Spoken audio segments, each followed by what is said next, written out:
Question 3b. Find the probability that the area of the rectangle that's being produced with this uniform distribution is greater than 96 centimetres squared. Okay, so remember we said that we had this rectangle that was being drawn where x is the shorter side, y is the longer side, 40 is 2x plus 2y, so 20 is x plus y. So we need to go back to that because we can then say that the area of the rectangle is x times y. But we don't really want y in here as well, so we need to rearrange and say y is 20 minus x. What you really need is the thing that you are finding the probability about to be just in terms of the letter that's the uniform letter. Okay, so we have area is x times 20 minus x. So let's multiply that out and say 20x minus x squared. So we now need 20x minus x squared to be greater than 96. And we can solve within the probability bracket.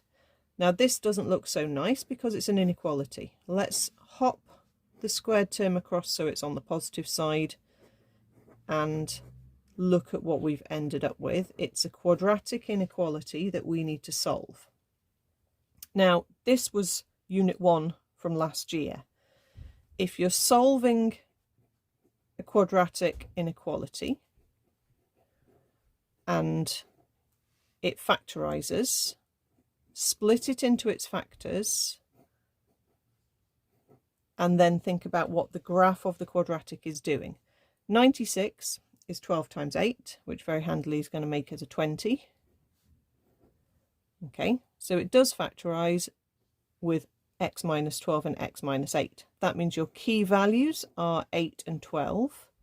And we're looking for where is the quadratic below 0, so it's in between this bit.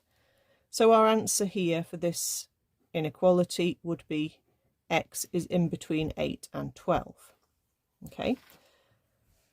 There is a setting on the calculator, inequality, menu B. Okay, you can always use this to check if you're right or just to do this bit of the question.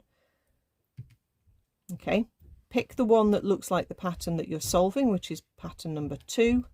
Type in your values for your coefficients and it will tell you what your solution to your inequality is. Okay, so that means we can turn this quadratic that we had here into this statement that we want to find the probability that x is in between 8 and 12. Now remember that x was a uniform letter distributed between 0 and 10, so you can't be bigger than 10. So that's actually not possible, that top end. In this case, therefore, we can just ignore the top end and just say, what's the chance we're in between 8 and 10? Because we will not be able to have x being more than 10.